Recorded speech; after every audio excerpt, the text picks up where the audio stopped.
taking it out. That's what I was going to say earlier, right? Yeah. It's kind of weird that Matilda just kind of slips through, but that's the adaptation, right? So far up to this point, now that we're in knockout 2, what is this last pick for Beloyski? What does he want to go ahead and roam with? I would assume it's a little bit more on the tankier side to kind of extend some of these fights. You already have a Valentina to help you out. Well, Ruby. There goes the Ruby. Ruby comes through. So, great pick-off potential. Yep. Great usage. We've seen this before with Beloyski, a signature hero pick. It's definitely going to be the only thing about the Ruby is Novaria is going to be troubles. Even the Wanwan's going to be hard to catch. A lot of those things are going to be down to Luke here to be able to dive into the backside. You know, the jobs are definitely going to get divided here between the team. True. Maybe it's just not because I'm the best R-Lot player in the world. I'm okay with it. But when I see a Ruby in the other team and I'm an R-Lot, I'm so worried. Because one quick little second skill from the Ruby will just completely break my tempo. And if it comes alongside a pull as well, then me, R-Lot, being annoying, dashing around, going everywhere, I'm not going to be able to do that.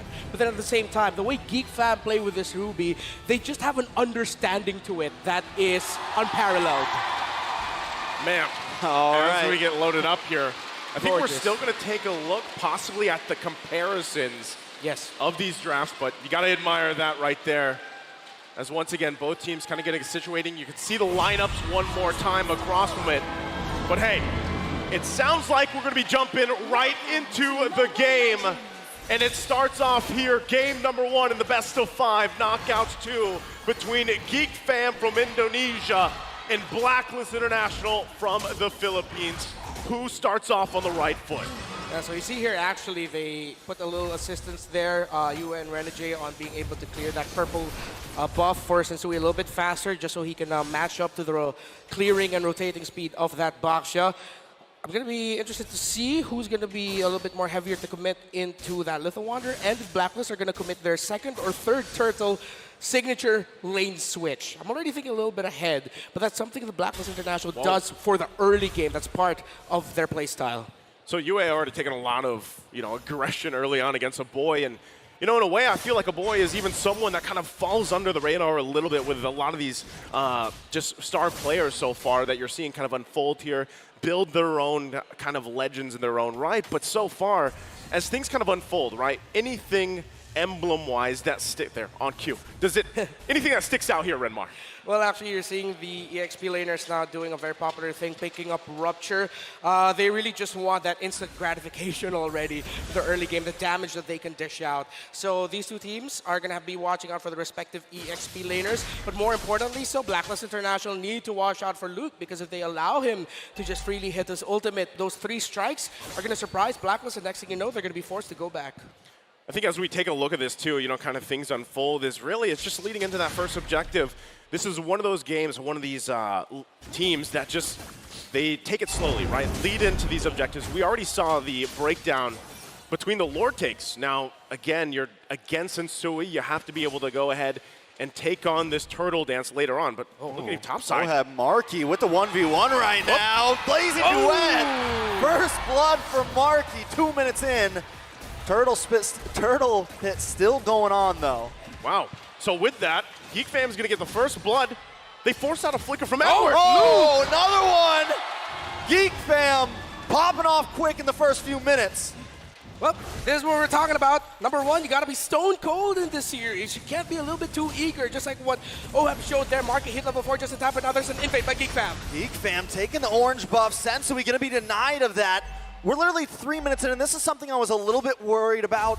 BLACKLIST does have a very soft mid-side for the laning phase. GEEK fam are going to be able to punish that if they want to. Yeah, you mentioned it, the key thing, that very squishy double major support style of roam and mid duo. When you're up against a Valentina and or Ruby, you saw there actually in the bottom lane, in the EXP lane of Edward, how a simple 3-man rotation by GEEK fam sent BLACKLIST International back, forced Sensui to reset the turtle, and the fact that Ohab lost the 1v1 to Marky, now going all the way back to what happened in the bottom lane, BLACKLIST just had to give up control of that turtle and they couldn't contest, but that also meant they were susceptible to getting invaded, because GEEK fam are confident to do that with the turtle shield buff.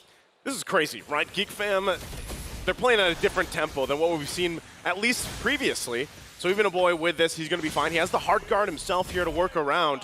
Takes a couple shots, but this lead so far, that GEEK fam has garnered themselves is going to transition really well. You see Marky already picking up the DHS. Niall going to go into the hunt right now. Okay. Oheb up against Marky once again. Hard guard comes just in the nick of time, but GEEK fam are not done yet. They're going to push under the tower. Bloisky with the I'm offended, and Oheb goes down. It's 3-0, 4 minutes in. GEEK fam controlling the game. And now GEEK fam with a great understanding of the priorities of Blacklist International in the map. 4th minute, 4-man gank onto the top side to get another kill onto Oheb. And right now, for our international viewers, you're seeing the reason as to why Marky has been hailed as the gold standard. He has been the mentor for gold laners in the Philippines. I thought Bloisky stole that for a second. He tried. Yeah. They're just going to keep putting the pressure right now. This is going to be most likely Turtle once again going to the hands of GEEK fam. They have this lead. Luke's feeling pretty good, and they'll take it. So another objective taken. So where does Blacklist International start to put the pressure on, knowing that now they've given up these 2 objectives? They're playing at this tune of GEEK fam. What do they focus on here, Renmar? At some point, they're going to have to call for a switch or maybe just give up 1 turtle and just gank a lane altogether, maybe 4 or 5-man dive alongside Oheb to give him a little bit of a lead already. Because right now, GEEK fam are just controlling every turtle or wherever Luke is. Again, the difference between the Lapu-Lapu Arlot matchup, the XP lane right now, for GEEK fam is just a little bit more, how do we say this, proactive around the map. And it's really affecting the turtle or objective focused playstyle of Blacklist International. You know, normally I would say that this isn't the end of the world for Blacklist. But the thing is one of the things that GEEK fam has done, it's not like they got 3 of these kills onto Sensui or the Roma Renijay. They get 2 of them onto Oheb, which is huge for GEEK fam. Blacklist might try to get another one here. They're going to try to work on this tier 3 on the top side. Oheb will get caught. Hardguard comes in terrified, and he's taken out. Renijay forced to back off, and GEEK fam take the first tower of the game. So that's tough. You know, you were just talking about Oheb, how he had those 2 deaths. Now he's got 3. He's kind of just shut down right now in this lane. So this is what it transitions to, right? You have to be able to build back up. It's good that you got that purple, but you know, with that, again, your gold lane is struggling. Look at the deficit here between the gold lane. Yeah, now Blacklist International are definitely going to be playing into the late game.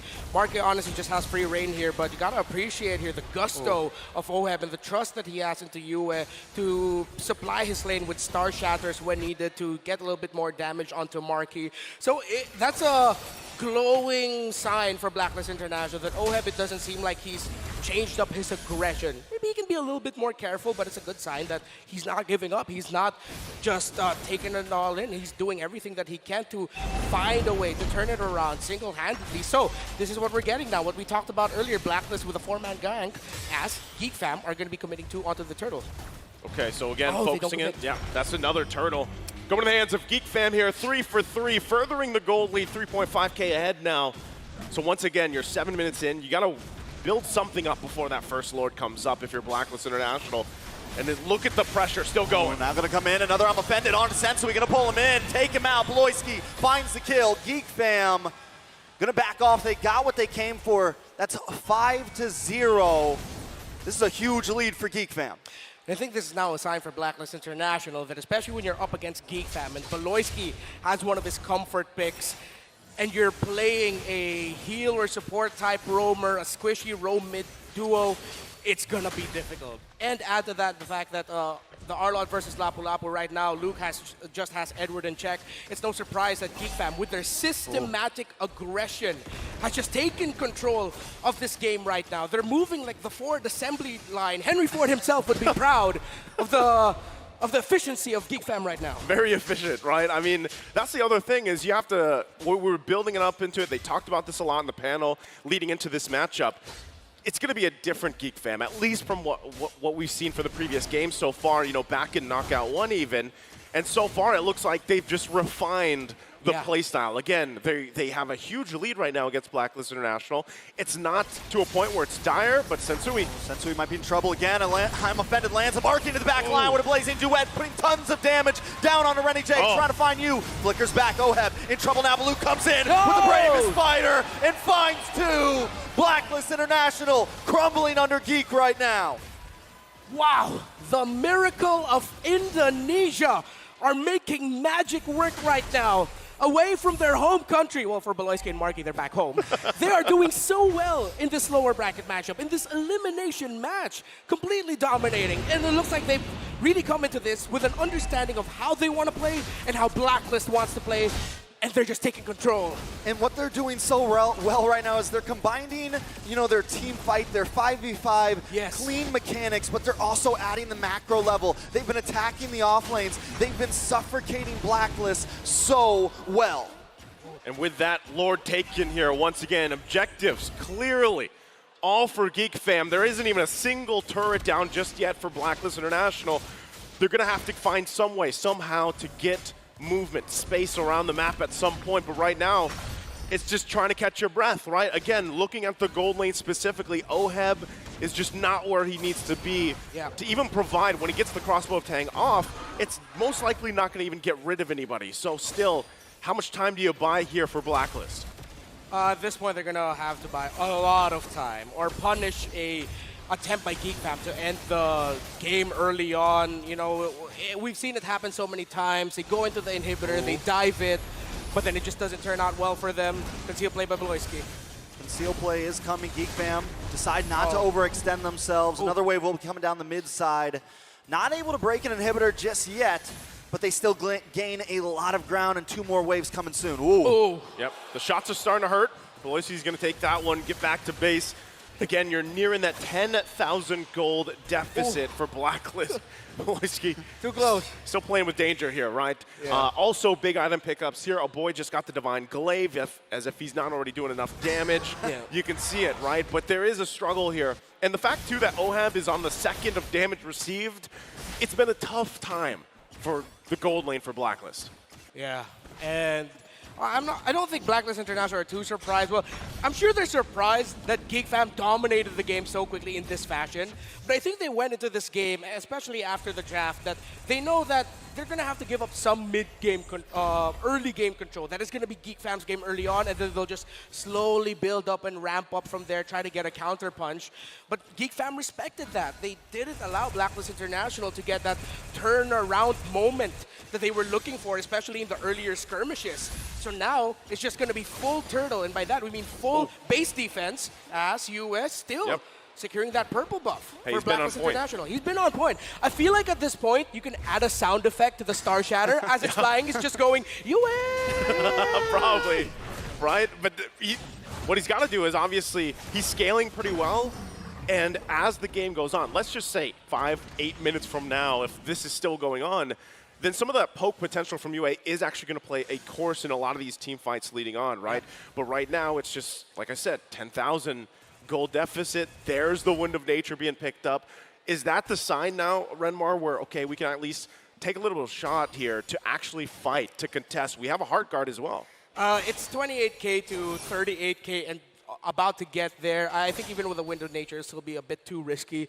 So at this point, Blacklist International counterplay looks good, I mean, honestly, I feel like the only member that's honestly a saving grace is UA. He's the only one that has gone deathless so far. He's been able to farm. He's been able to use the range of that meteor to farm purple buffs, to farm some waves here and there when the rest of the team can't. GEEK fam should be able to get this Lord uncontested. Blacklist deciding to go for the upper lane, deciding to macro a little bit, and then turtle back up.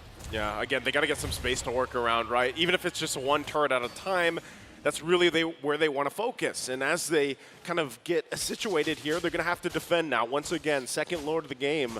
You know, high ground-wise, high ground defense-wise, you can expect that GEEK fam has the tools they need and the lead they need to actually force a fight, even if Blacklist doesn't want to. Yeah, this is what we call throwing bodies. Like, GEEK fam can literally just throw bodies and try to end it here. They still have to be careful, but it looks so easy for them. Speaking of throwing bodies, a big I'm offended locks on Oheb, the Heart Guard. Able to maybe save him. He's backing up, he's fighting. He's trying to get away. They're chasing him down, but he's still able to pull it off. Oheb, a boy, flickers back in.